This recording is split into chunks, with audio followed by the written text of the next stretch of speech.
Recently, while scrolling through YouTube for ideas, I stumbled across someone doing a reaction to The Longest Day, what I feel is probably the greatest World War II movie ever. The reactors didn't seem to recognize anyone in it, except John Wayne and eventually Henry Fonda. I slowly realized that the movie was 60 years old. The reactors' grandparents were probably fans of the actors. Now, as it often happens, this led to my thinking that maybe, just maybe, there are viewers out there who would like to increase their store of useless trivia. So here we go with Who's Who in The Longest Day. Identities, what else they may be known for, and a few other bits of trivia now and then. Now keep in mind, half the cast was French or German, not well known at all in the US. I won't deal much with them. In order of appearance. First is a German actor who actually is known in the US, Gert Frobe. He's mainly known for Those Magnificent Men and Their Flying Machines, its pseudo-sequel, Those Dashing Young Men in Their Jaunty Jalopies, and for uttering one of the most iconic lines in motion picture history. Oh, Mr. Bond, I expect you to die. Irina Demick, or Demick, I've never heard it pronounced, portrayed a fairly minor character, but is notable for being the producer, Darryl F. Zanuck's, as being a family channel, let's just say, girlfriend. Hans Christian Bleck, an unfortunate name if ever there was one, although appearing in over 90 films in Germany, also showed up in two other U.S. World War II movies, The Bridge at Remagen and The Battle of the Bulge. Kurt Jurgens appeared in a number of U.S. movies and TV programs, most notably The Spy Who Loved Me and The Enemy Below, a fantastic submarine movie where he shared top billing with Robert Mitchum. Eddie Albert gives us a lot to talk about, not just the actor, but the character he's playing here. 200 plus TV and movie appearances, from the first RCA television demonstration in 1936 to cartoon voice work in the late 90s, and everywhere in between. Mostly remembered today as a Park Avenue attorney retiring to a rundown farm in some unnamed state. Major movies are Brother Rat, The Heartbreak Kid, and my favorite, no thinking required, romp, Roman Holiday. And a real-life military hero, earning the Bronze Star at the Battle of Tarawa. The character he plays here, Colonel Thompson, didn't exist. The character in the movie was more or less an amalgamation of 2 or 3 battalion commanders under Coda. Tommy Sands, primarily a singer, with a few movie and TV roles. He was Frank Sinatra's son-in-law for 5 years. But when he divorced Nancy, Frank saw to it that his career was over. Fabian, another teen idol, as noted for his looks as for his voice. He had a more successful career than Sands, since he never crossed the German. Bernard, or Bernard, if you prefer, Fox. A lot of TV work, mainly comedies, especially 19 episodes of Bewitched and 8 of Hogan's Heroes. Roddy McDowell started as a child actor in England in 1938, came to the U.S. a few years later, and never stopped. Movies and television in just about all genres, and substantial voice work. Primarily known now for Cornelius and later Caesar in the original Planet of the Apes franchise. Tom Tryon, on the left, a second-tier actor throughout the 50s and 60s, mainly remembered for The Cardinal, a Golden Globe Best Actor nominee, Texas John Slaughter on the Disney anthology series The Magical World of Disney, as well as Disney's film Moon Pilot. One of his earliest films was Screaming Eagles, about the 101st Airborne Division on D-Day. Because Zanuck got him transferred to the 82nd for this film. He wasn't really happy with his acting career, so he retired in 1969 and became a best-selling novelist. Steve Forrest on the right, a lot of small movie roles throughout the early 50s before moving mainly to television in the late 50s into the 60s and through to the late 90s. Reaching his pinnacle in 1975 in the original SWAT.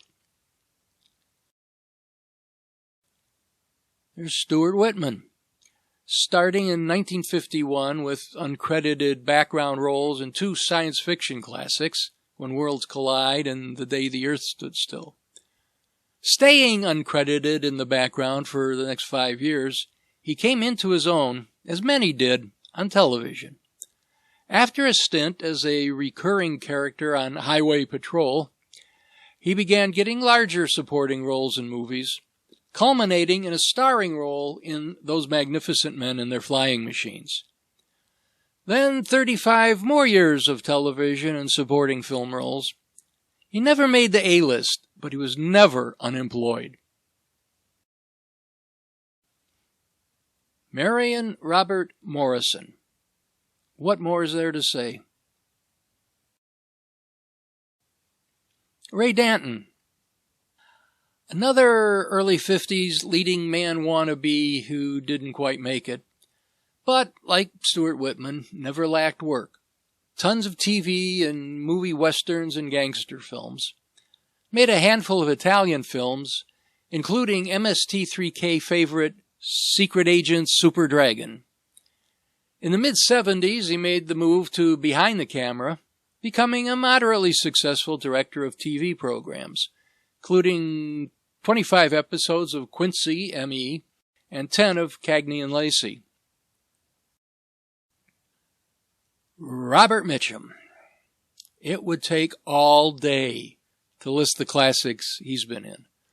30 Seconds Over Tokyo, The Night of the Hunter, Heaven Knows, Mr. Allison, the previously mentioned The Enemy Below, Thunder Road, the mini-series Winds of War, and on and on. Another 2-for-1. Red Buttons, on the left, so-called because of his hair, was an easily recognizable figure on TV and in the movies for over 50 years.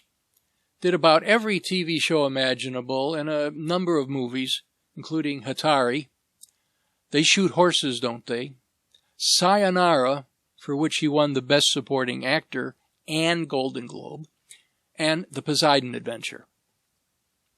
And Richard Beymer, on the right, like most young actors of his generation, seems to have seized onto any work that was thrown his way, mainly television.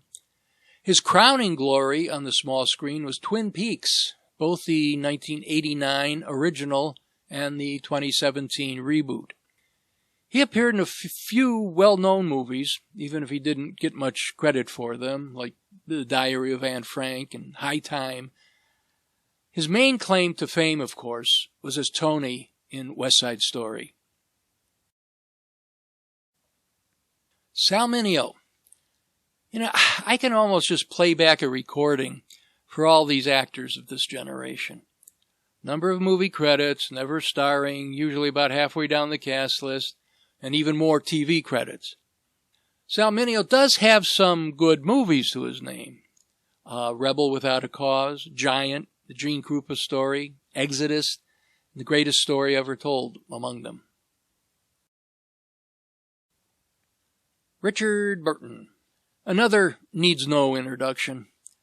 Exorcist II, Anne of the Thousand Days, The Comedians, Who's Afraid of Virginia Woolf, Cleopatra, list goes on. Prior to this, most of his films were British, not always familiar to American audiences, but always gave a stellar performance. It would be the following year, with Cleopatra and Elizabeth Taylor, that the legend would be born. He didn't like his performance here, since he thought he was way too old to be an RAF pilot. A typical pilot would have been in his mid-20s, and here's Burton at a ripe old 37. Robert Ryan, no relation to Cornelius Ryan, a bit older than most of the people we've seen so far. He started in the business in 1940 with the usual assortment of westerns and gangster films, TV in the early 60s, and war films in the mid and late 60s, like this one, Battle of the Bulge, The Dirty Dozen, Anzio. This may be as good a time as any to make a slight digression. Even though Cornelius Ryan wrote the screenplay based on his own book, the two differ quite a bit. Biggest difference is that the book deals considerably more with the German activity than the Allied side. I estimate about 70% German, 30% Allied. I suspect Zanuck thought it would be better to have more US and British activities portrayed. Now, all these sequences in the assembly camps, Jen Makota's office, John Wayne's scenes, the crap game, the chow line, etc., are only in the movie. Although some of what's shown here is described in dialogue later on. And the Omaha Beach scene at the end is heavily modified. Henry Grace as General Eisenhower. Henry Grace was not an actor. He never appeared on screen before or after this, yet was one of the busiest men in the motion picture industry. He was a set decorator, also known as set dresser, the man responsible for things like that candelabra and clock on the mantel, and all the ashtrays on the table. In short, anything that's not the actual set and not a hand prop. The number of films and TV shows he's worked on is stunning and varied. Gigi, Torpedo Run, North by Northwest, The Time Machine, Where the Boys Are, How the West Was Won, Americanization of Emily, pretty much all the Elvis Presley movies, and countless others. On television, Dr. Kildare, Combat, My Favorite Martian, The Man from U.N.C.L.E. and its spin-off The Girl from U.N.C.L.E., and a lot of single episodes of others. Zanuck asked him to do this because he's practically Ike's double.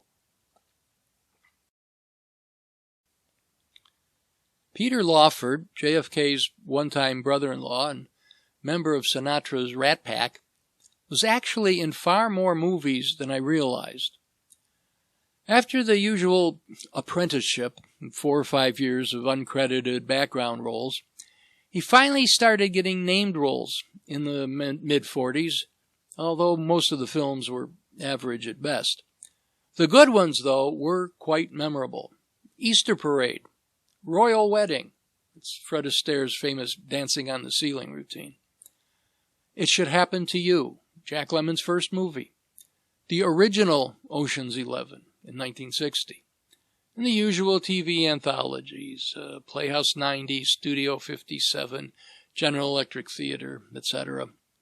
As well as his own series, Dear Phoebe, in 1954 through 55, and The Thin Man in 1957 through 59. Edmund O'Brien, whose credentials warranted a much larger role than this one scene.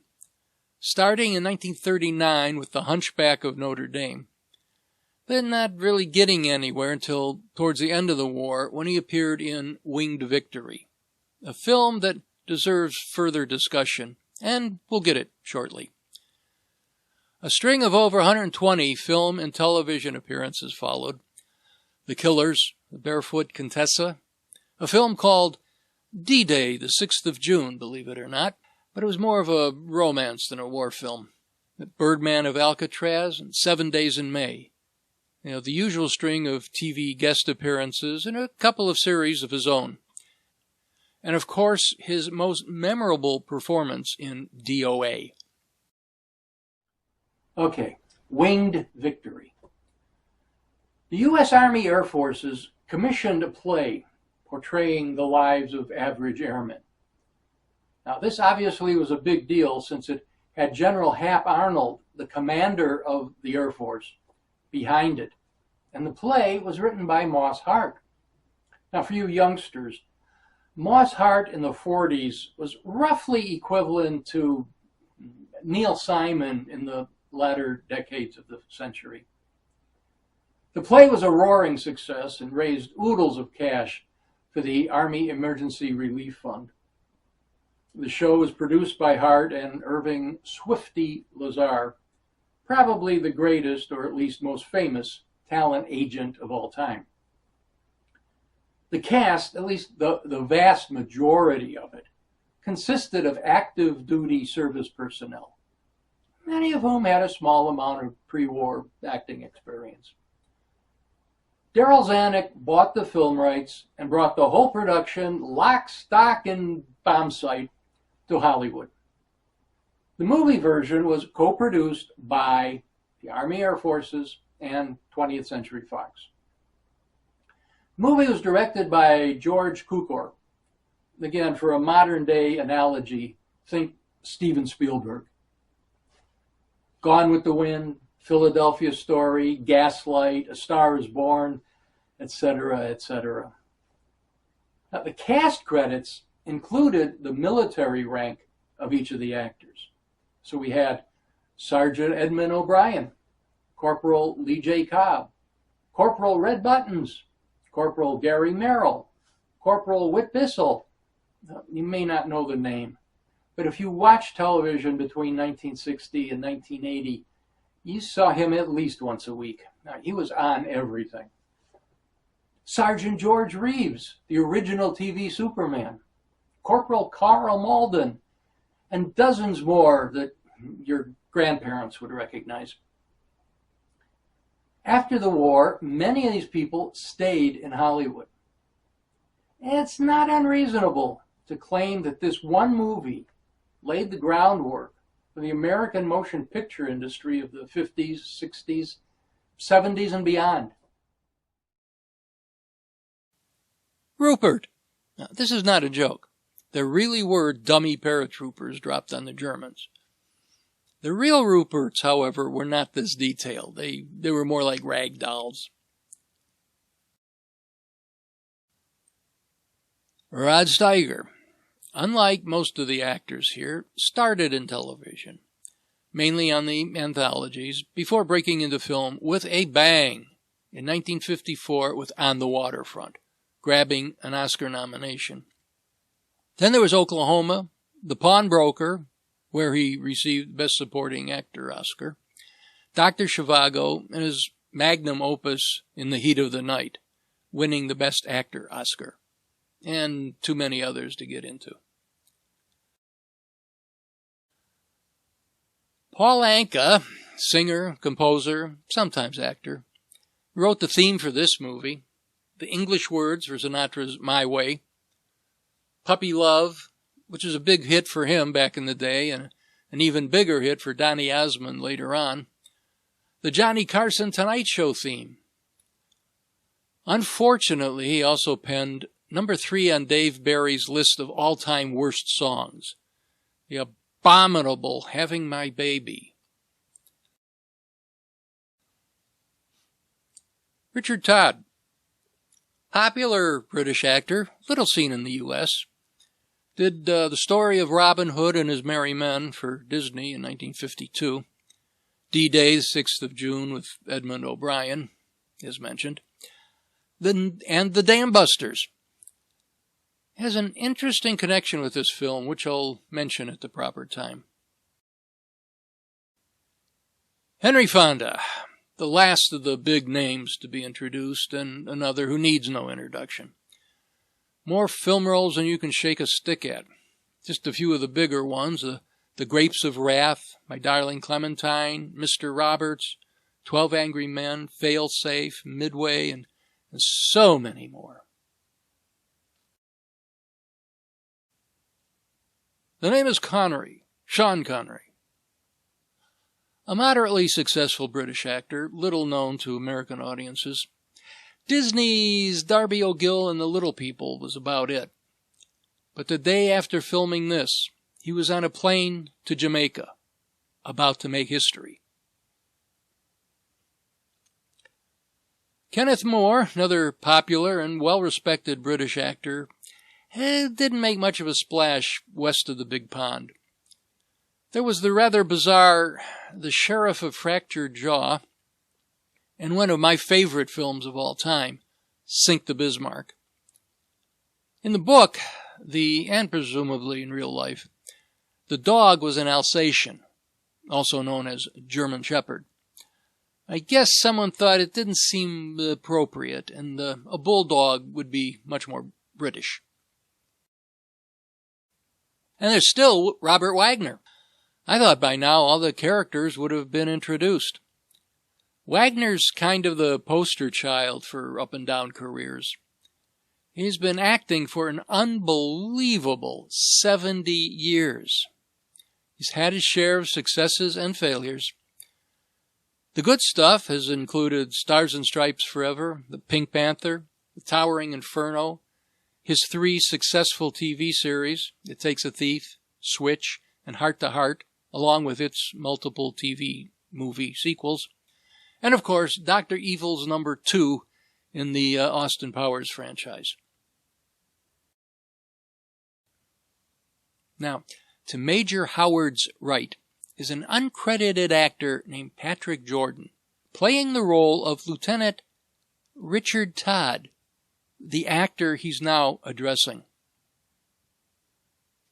John Howard was actually approached to play himself, but he declined, saying he felt he was too old for the character, a feeling shared, as mentioned, by Richard Burton. Finally, with a mere 14 minutes left in the 3-hour film, the last introduction, Jeffrey Hunter. Another of the young, good-looking leading man wannabes in the 50s, with the usual career ups and downs.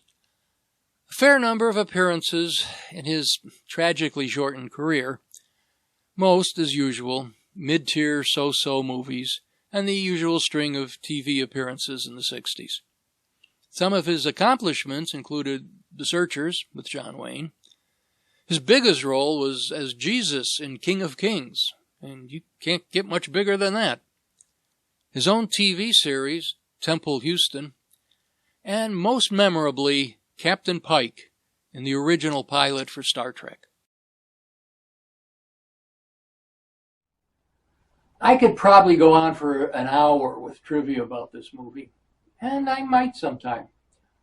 For now, I just want to bring a group of fine actors to the attention of a younger audience and give them the credit they deserve. So the usual thanks and support routine, and I'll go see what else I can find to do.